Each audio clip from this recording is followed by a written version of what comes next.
Hey guys, welcome back. जैसे कि हमने पिछले एपिसोड में देखा था कि मास्टर सेकोंजी उरोकोडाकी तांजीरो को अपना एज अ स्टूडेंट एक्सेप्ट कर लेते हैं और आज हम आपको डीमन स्लेयर का एपिसोड नंबर 3 एक्सप्लेन करने वाले हैं। So let's begin. दोस्तों, इस एपिसोड की स्टार्टिंग में हम देखते हैं कि तांजीरो रोज रात को डायरी लिखता कि पूरे दिन में क्या क्या हुआ। फिर डायरी लिखने के बाद तांजीरो नेजुको को सोते हुए देख रहा था तो उरोकोडाकी उससे कहते हैं कि चलो चलें। फिर इस सब के बाद हमें दिखाया जाता है कि डीमन स्लेयर कॉर्प्स की टीम में बहुत से मेंबर्स हैं और ये एक ऑर्गेनाइजेशन है जो कि सरकार से छिपी हुई है और ये एंशिएंट टाइम से चलते आ रहे हैं और ये आज भी डीमंस को मारते हैं। एंड डीमन स्लेयर्स को कौन लीड कर रहा है ये आज भी एक मिस्ट्री बनी हुई है। डीमंस इंसानों को अपना खाना समझते हैं और वो ह्यूमंस को मारकर उन्हें खा लेते हैं। किसी को नहीं पता कब और कहां वो पहली बार दिखे थे। उनकी फिजिकल पावर बहुत ज़्यादा स्ट्रॉन्ग है और उनके जख्म एक पलक झपकने के साथ ही भर जाते हैं और उनके नए अंग आ जाते हैं। कुछ डीमंस तो एवरेज पावर्ड हैं और कुछ डीमंस के पास तो इनविंसिबल पावर्स हैं और वो या तो सिर्फ सनलाइट से मारे जा सकते हैं या फिर एक स्पेशल स्वॉर्ड से। और डीमन स्लेयर्स खुद के जिंदा शरीर के साथ डीमंस से बैटल करते हैं जबकि वो एक ह्यूमन है और उनके जख्म भरने में वक्त लगता है और अगर एक बार उनके अंग कट जाएं तो वो दोबारा ग्रो नहीं हो सकते। फिर भी वो डीमन से लड़ते हैं औरों को बचाने के लिए। अगले सिनेरियो में हम देखते हैं कि तांजीरो की अब यहाँ ट्रेनिंग शुरू हो चुकी थी और मास्टर उरोकोडाकी कहते हैं कि मैं एक ट्रेनर हूँ और मैं लिटरली स्वॉर्ड्समैन को ट्रेन करता हूँ। बहुत सारे ट्रेनर्स हैं जिनमें हर एक ट्रेनर अपने स्टूडेंट्स को अपने तरीके से और अपनी लोकेशन पर ट्रेन करते हैं और वो कहते हैं कि तुम्हें डीमन स्लेयर कॉर्प्स को ज्वाइन करने के लिए फाइनल सिलेक्शन को पार करना पड़ेगा जो कि माउंट फूजी का सेन पर होने वाली है और ये मैं डिसाइड करूंगा कि तुम फाइनल सिलेक्शन के लिए एलिजिबल हो या नहीं। और अब Tanjiro day by day training करता जा रहा था और उसकी ट्रेनिंग माउंटेन्स पर ही हो रही थी और डे बाय डे उसकी ट्रेनिंग हार्ड होती जा रही थी। और तांजीरो कहता है कि वो ज़्यादातर ट्रैप्स को अवॉइड करना सीख गया है क्योंकि वो पहले से ज़्यादा स्ट्रांग हो चुका है और उसकी सेंस को डिटेक्ट करने की सेंस भी और स्ट्रांग हो चुकी है। और हर दिन ट्रेनिंग करने के बाद वो रोज डायरी लिखता था और अब यहाँ पर उसकी प्रैक्टिस एक स्वॉर्ड के साथ शुरू हो चुकी थी और स्वॉर्ड के साथ ट्रैप से बचने में उसे थोड़ी सी मुश्किल आती है पर हर रोज प्रैक्टिस करता करता वो उससे यूज्ड टू हो जाता है। अब रात को डायरी लिखते लिखते उसकी आंख लगती है और वो ड्रीम देखता है जब उरोकोडाकी उसे स्वॉर्ड के बारे में समझाते हैं कि कैसे स्वॉर्ड एक स्ट्रॉन्ग और कैसे एक फ्रेजाइल वेपन है।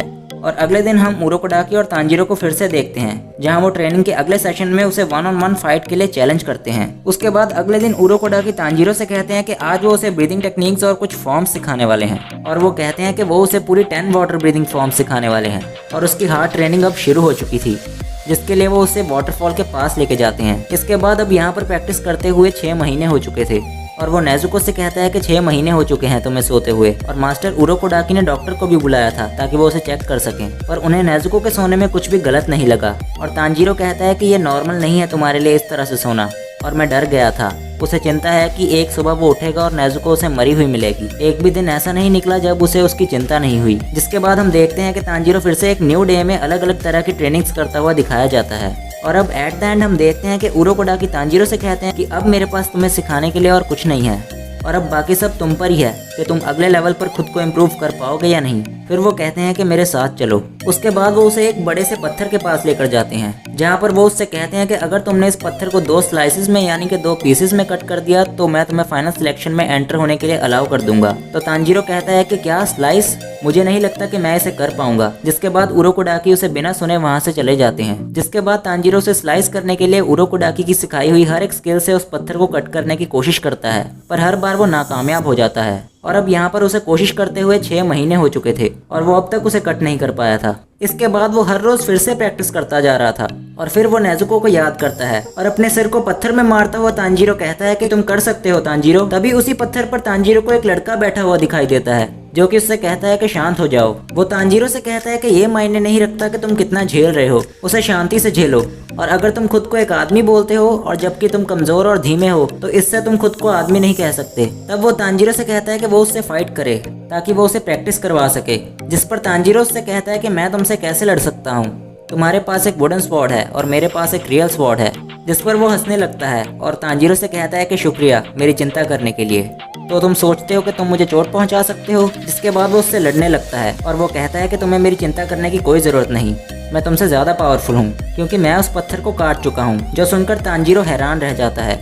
जिसके बाद वो तांजीरो से एक टफ फाइट करता है जिसमें वो उसे बीट कर देता है और वो तांजीरो से कहता है कि तुमने अभी तक एक भी चीज़ नहीं सीखी है और जो ब्रीदिंग टेक्निक्स उसे उरोकोडाकी ने सिखाई हैं वो भी।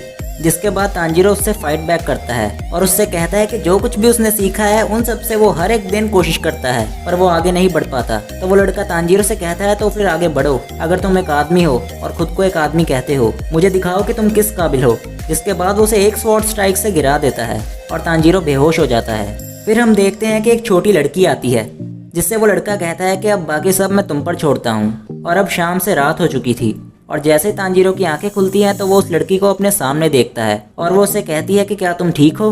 और वो उससे उसी लड़की के बारे में बात करता है और उसे कहता है कि क्या तुमने वो देखा जो स्वॉर्ड स्ट्राइक उसने मुझ पर की, जो कि बहुत ब्यूटीफुल थी। मैं भी उसी की तरह बनना चाहता हूँ, क्या तुम्हें लगता है कि मैं उसकी तरह बन पाऊंगा। तो वो कहती है कि हाँ ज़रूर तुम बन पाओगे और मैं तुम्हारा ख्याल रखूंगी। तो तांजीरो से पूछता है कि तुम कौन हो। तो उसे पता चलता है कि उस लड़की का नाम मैकोमो था और उसने मुझे बताया कि उस लड़के का नाम साबिटो था। मैकोमो तांजीरो की गलतियाँ भी निकाल रही थी और उसकी बेकार मूवमेंट्स को और बुरी आदतों को भी सही कर रही थी। पर जब तांजीरो ने उससे पूछा कि वो ऐसा क्यों कर रही है और वो कहाँ से आई है, तो उसने कुछ भी नहीं बताया। वो कहती है कि हम उरोकोडाकी से बहुत प्यार करते हैं, जो कि उसका तकिया कलाम था। वो और साबिटो बहन भाई नहीं थे। वो कहती है कि ऑर्फन होने के बाद उन्हें उरोकोडाकी नहीं बड़ा किया और हमारे अलावा और भी बच्चे थे। और वो तांजीरो से कहती है कि वो सब तुम्हें हमेशा देख रहे हैं तांजीरो। जिसके बाद वो तांजीरो को टोटल कंसंट्रेशन ब्रीदिंग टेक्निक के बारे में कुछ बातें समझाती है। जिसके बाद तांजीरो कहता है कि मैं श्योर नहीं हूँ कि मुझे वो सब बातें समझ में आई हैं और वो कहता है कि वो उसे कैसे कर सकता है। तो मैकोमो कहती है कि अपने मरने जैसी हालत तक ट्रेनिंग करो। फिर तांजीरो बहुत कड़ी ट्रेनिंग करता है और वो उस ट्रेनिंग के दौरान हर बार साबिटो से हार जाता था। और फिर 6 महीने के बाद वो साबिटो को एक लास्ट मैच के लिए चैलेंज करता है और इस बार साबिटो के पास भी एक रियल स्वॉर्ड थी। और तांजीरो कहता है कि आज वो दिन है जब मैं जीतूंगा। जिसके बाद वो एक लंबी सांस भरता है। फिर साबिटो और तांजीरो एक दूसरे की तरफ बढ़ते हैं, जिसमें इस बार सबसे पहले तांजीरो उस पर स्ट्राइक कर देता है, जिससे साबिटो के मांस के कटकर 2 हिस्से हो जाते हैं और हम साबिटो का चेहरा देख पाते हैं। तभी मैकोमो तांजीरो से कहती है कि तुमने बहुत अच्छा किया और भूलना मत जो तुमने अभी किया। मैकोमो उससे कहती है कि तुम जरूर जीतना और उस आदमी को भी हरा देना। जिसके बाद साबिटो और मैकोमो वहाँ से गायब हो जाते हैं और तब तांजीरो देखता है कि उसने साबिटो के मांस को नहीं बल्कि उस पत्थर को काटकर 2 हिस्सों में कर दिया है। और इसी के साथ एपिसोड 3 यहीं पर एंड हो जाता है। दोस्तों अगर आपको एपिसोड 3 पसंद आया हो तो लाइक कीजिए इस वीडियो को और अगर चैनल पर पहली बार आए हो तो अभी सब्सक्राइब कर दो नोटिफिकेशन बेल के साथ। सो सी यू सून।